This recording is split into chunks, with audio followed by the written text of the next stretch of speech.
Hey YouTube, it's Amanda. I'm coming at you on December the 6th, and it is a Wednesday, hump day. So I hope you guys are having a great week. I know y'all are probably getting ready for Christmas, recovering from Thanksgiving, all that good stuff. I'm going to start out with my stats. So I'm 5'5". I had vertical sleeve gastrectomy, or VSG, on March the 10th of this year with Dr. Touliatos at Grandview Medical Center here in Birmingham, Alabama. I went through their group, Advanced Surgeons, and Dr. Touliatos was my surgeon. Great group, great surgeon, great support. They've been awesome. My high weight before surgery was 260 pounds. I weighed 244 pounds on the morning of surgery. I had surgery, like I said, on March the 10th of this year. So I'm roughly almost 8 months out. No, almost 9 months out. And so I have lost a total of like almost 80 pounds. So I'm 181. I cannot seem to get out of the 180s. I think when I came to you last time I was 184. And I mean, don't get me wrong, I'm happy that I've lost almost 80 pounds, but at the same time, my goal weight is 160. So I'm starting to feel frustrated. I've slid back quite a bit just because I'm frustrated, and not necessarily like horrible eating habits, but I've noticed in the past week or two that I have allowed myself one more junk, and I'll get into that in a minute. I've allowed myself a little leeway on how much I eat, and I've realized especially last night, and like I said, I'll touch on this in a minute, but I have allowed myself to overeat, and I don't know why I do it. It hurts. I'm miserable for like an hour. I'm even more miserable when I go to drink after I've overeaten, and I've talked about that before. It's like, why do we do these things to ourselves? Why do we know what we're going to put ourselves through, but then like we do it anyway? Why? Why do we do that? I know whenever I'm finished, I know my full signs. I burp, or I hiccup, or I just get this overwhelming feeling of fullness, but I continue to eat. Why? Why do I eat that extra bite? Why do I say, oh, I have to finish this? I don't know if it's the whole clean your plate mentality that I've had my entire life. I don't know if it's just like, I don't know, y'all. It's confusing to me. It's very confusing, and it's frustrating. I feel like it has set me back. I will say this, like on Thanksgiving Day, I did really good. I had, my normal coffee protein shake for breakfast. We ate lunch at my sister's, and I ate a little bit of everything. I'm not gonna lie. I had like a couple of green bean bundles, which are actually not that bad for you because they're green beans wrapped in bacon. I had a small piece of ham, small piece of turkey breast. Oh snap, that was a rock. Whew, okay. I had like a small tablespoon of dressing with a drizzle of gravy on it. I even had a couple of bites of mac and cheese. Like I said, I'm not gonna lie, I'm not gonna try to say, oh, I only had meat and whatever vegetables. No, because it was Thanksgiving, and I hadn't had that kind of stuff since way before surgery. So I allowed myself to, I wouldn't say indulge, but I allowed myself to enjoy the food, enjoy the company. Then we went over to my husband's aunts, and they're like family to us. They're like, she's like my, I don't even know, like my mother-in-law, or like my aunt, because we call her Aunt Terry. But anyway, so we went over to her house, and she had cooked a huge spread, and so we stayed over there for a little bit, and I ate again. I went in there to get a piece of pie. That's what I went in there for. And I came out with a plate, but not like a huge plate. I just, like I said, got a little bit of everything. I did try a bite of green bean casserole. Still don't really care for it.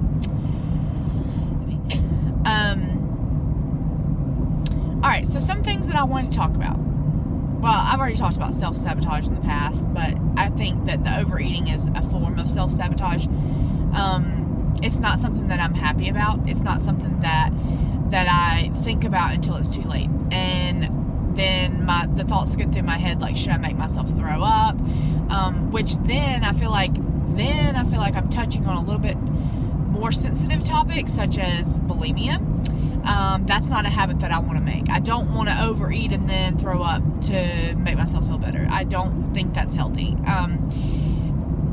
Making myself throw up once, I feel like might start, I don't want to say an addiction, but I have an addictive personality. That's just how I am. That's who I am. And I've tried to change it, but I have to pick and choose what I become addicted to. Currently, I'm addicted to coffee.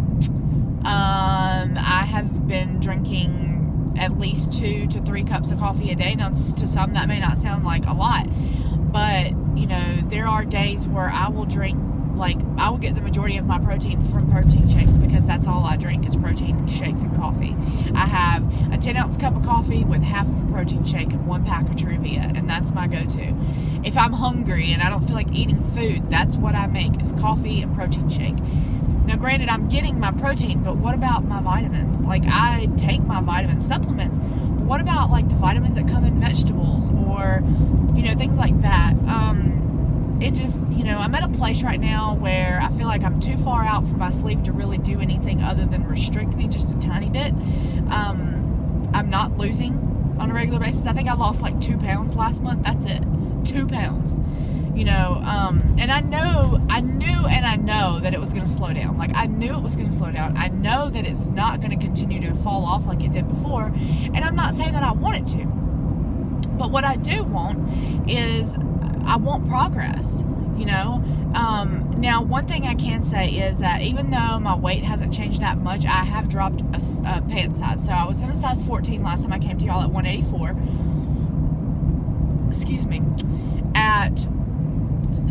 At 181, I'm in a size 12.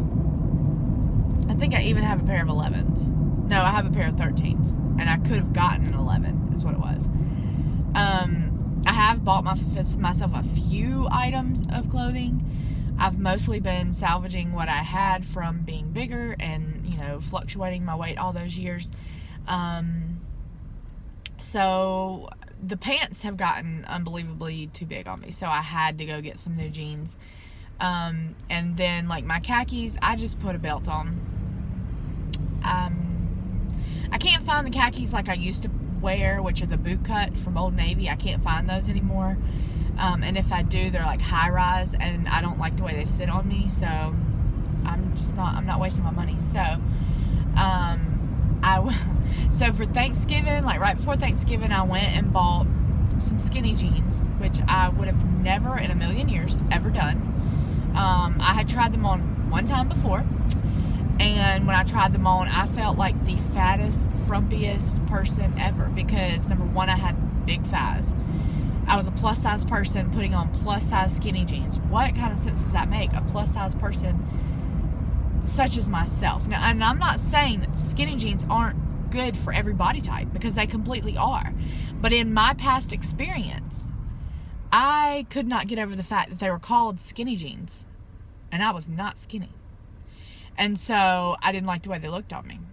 I didn't even give them the time of the day. I remember I tried them on, didn't even look in the mirror. I was like, no, I don't like them. My husband was like, but they look good. I'm like, but no, I don't like them. So then he became to hate them, or came to hate them, however you want to say it. And every time he saw somebody in them, especially a bigger person, he'd be like, oh my gosh, can you believe what they're wearing? And I'd be like, yeah, it's just not my thing. Not only did I buy skinny jeans and was able to wear skinny jeans, but I bought my first pair of knee-high boots. That was an amazing feeling. I almost broke down in the store and started crying because, and I don't want to get emotional about it now because it's something that I wanted to do for my whole life. I wanted to be able to wear those cute boots that go up to your knee. I wanted to wear the ones that zip all the way up without having to get wide calf, which wide calf never even fit me anyway. It was something that I really wanted for my whole life, and I never could wear them. Never could. the last, like, January of this year, I think it was like New Year's Day, as a matter of fact, excuse me while I wipe a tear from my eye. My sister and I were at my brother's house for New Year's, and I said, oh, I love those boots, because she had on, you know, the cute little, or big boots, whatever. And I was like, oh, I love those boots. And she's like, oh, you could probably wear them. They're, you know, that they're real big in the calf area, blah, blah. And I was like, no, I can't. I said, I can look at them and tell that my thighs, not my thighs, my legs, my calves are too thick for those. And she was like, oh, no, it's fine. Like, you can wear these. They're big. I'm like, no, I can't. So she takes them off. She's like, here, put them on. Well, I feel like I just added insult to injury at that point, because I was already, like, disappointed in the fact that I didn't think I could wear them, and then to actually put them on and feel that they couldn't zip, like, that hurt me. It really did. It kind of damaged me at that point in time in my life, and I was already down. You know, I knew I was going to be having surgery in a couple of months, but I was already upset, frustrated, and disappointed in myself for having to go that route, and I was not in a happy place. And for me to try those boots on and then they didn't even fit, really, really hurt me. So anyway, before Thanksgiving, I was able to get some skinny jeans and a pair of knee-high boots, and they fit me great.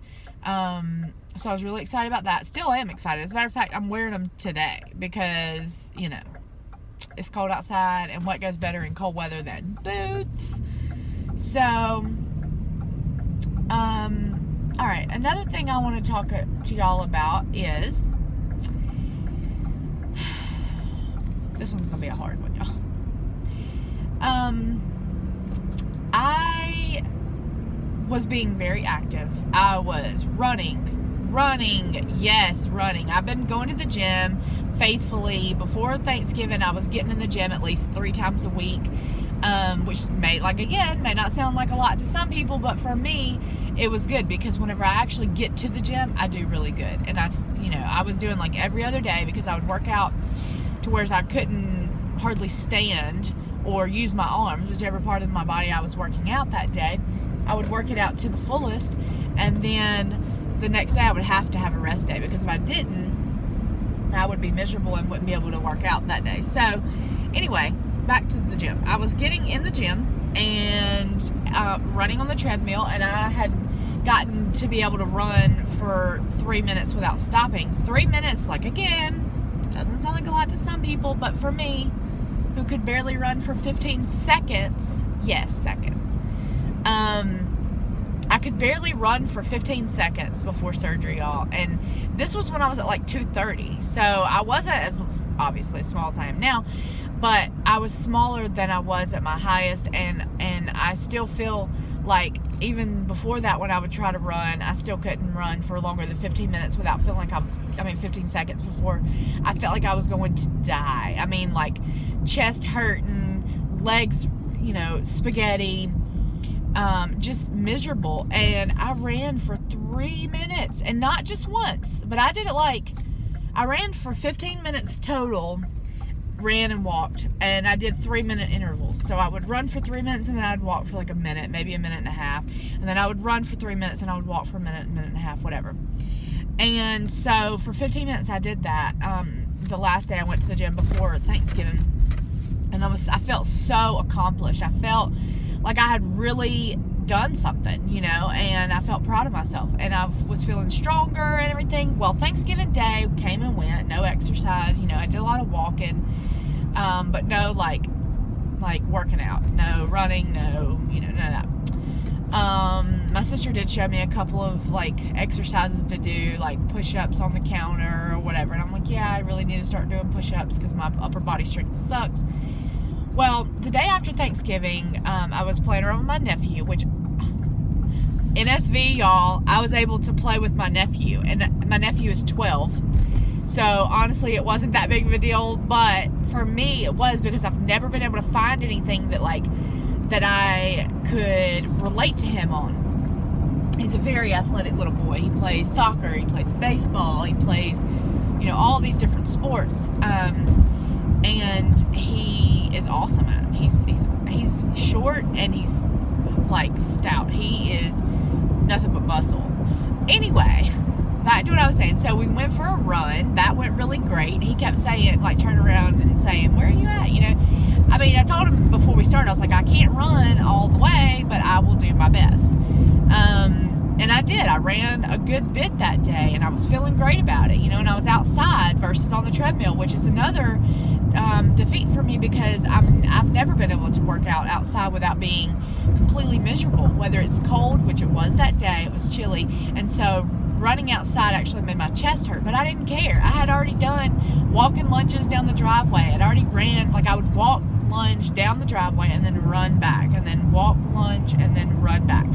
And I had done that like 2 or 3 times, and so my legs were already a little sore. But anyway, I pushed through it. I went on the run. I got back home, or back to their house, and I was like, okay, you know, I'm good, whatever.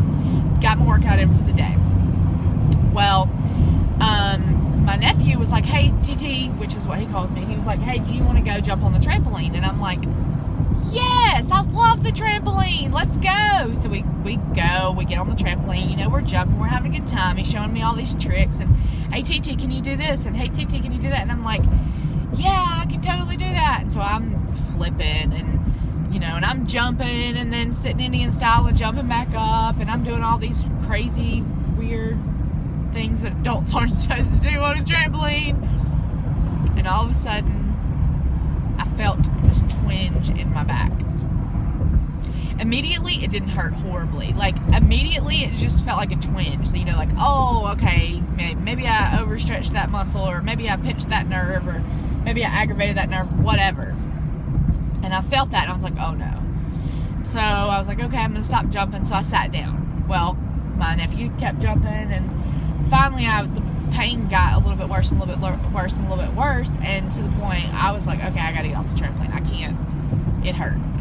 So I crawled off the trampoline, put my shoes back on, went inside. I tried to do some stretches, because usually whenever, like, if I catch a nerve, if I pinch a nerve and I catch it quick enough, I can usually stretch it out. I don't know if y'all know what I'm talking about, but this one was in my lower back, where my hips and my spine meet, and I just could not, I just couldn't get over the fact that it hurt so bad. But basically, I couldn't do stretches to get it, I couldn't get stretches to get it to break loose. Every time I stretched, it hurt worse. And so we were traveling back home that day, and I really didn't want to be completely uncomfortable in the front seat. So I told my husband, I was like, all right, let's get ready. Let's get everything like together, because I got a 2.5 hour drive home.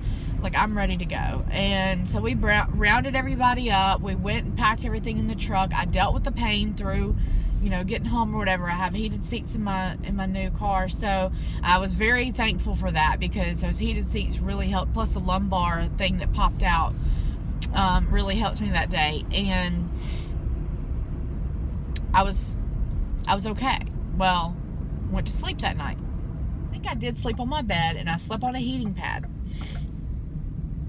And when I tell y'all, it made the pain 10 times worse. It made the pain 10 times worse. And I'm not even playing with that. It sucked so bad. Hold on, I'm about to badge into the parking deck, and it may get a little dark in here, so.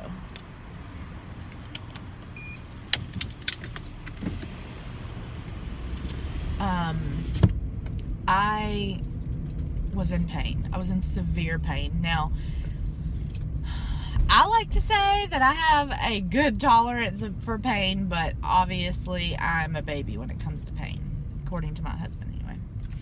That was the day after Thanksgiving, which was the Friday, so I suffered Friday night, Saturday night, Sunday night, and when I woke up Monday morning, I was in so much pain. It took everything I had in me to get out of bed.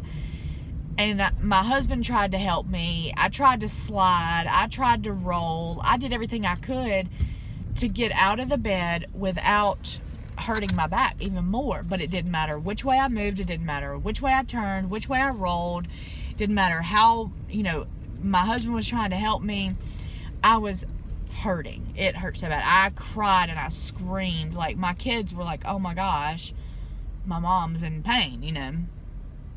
And so I decided then I've got to go to the doctor. Like, I can't there's no way that I can deal with this anymore. So I went to the doctor that morning. As soon as I walked in to the urgent care clinic and told the lady, I was like, I'm dealing with extreme back pain. I really need to see a doctor. And she said, well, since you're coming in for urgent care, you're going to have to see a nurse practitioner, and he's not going to be able to prescribe you any controlled substance. I looked at that lady and I said, ma'am, I'm not here for drugs. I'm here because I'm in pain, and I want relief from this pain. I don't care if it's a controlled substance or not. I need relief. I started crying because I was in pain, and then all of a sudden she's assuming that I'm a freaking drug addict. Now, I'm not, like, I understand people go directly to urgent care or to the emergency room to get whatever, muscle relaxers or whatever controlled substance, pain pills, I'm not that person. Like, I've never liked pain pills to begin with. I take them if I have to. Anyway, so went off on that rant. That was horrible. I felt horrible. But anyway, so finally, after like 30, 45 minutes of waiting in the waiting room, and I can't sit down because it hurts to sit, it hurts to stand, it hurts to move. I was standing walking around the waiting room. And so finally they called me back there, and she was like, we're going to get an x-ray because we want to make sure you haven't fractured anything. And I'm thinking to myself, like, I know I didn't fracture anything. I didn't fall. I went and jumped on the trampoline. So I knew there was no fracture, but because that's what they wanted to do, I was like, okay, whatever. So I told them, I said, do I have to lay down? And she was like, yes, you have to lay down on the x-ray table. I'm like, oh my God, this is going to be painful because it's flat. There's no cushion whatsoever. So I knew I was going to be in a lot of pain, and I told her that. I said, are you sure I have to lay down? She said, yes, ma'am, I'm sure. So, okay. I said, I'm sorry. She said, why are you sorry? I said, you don't understand. I said, I'm sorry. I'm about to be making a lot of noise. And she just started laughing. She's like, oh, honey, it's okay. We'll get you through it. And I'm like, okay. So, she was all like, we'll get you through it. I'm like, okay. So I lay down on the table, or try to lay down. Keyword try, okay? It's getting hot in here. So as soon as I go to lay down, like, I have to use my back muscles to lower myself onto the table, right?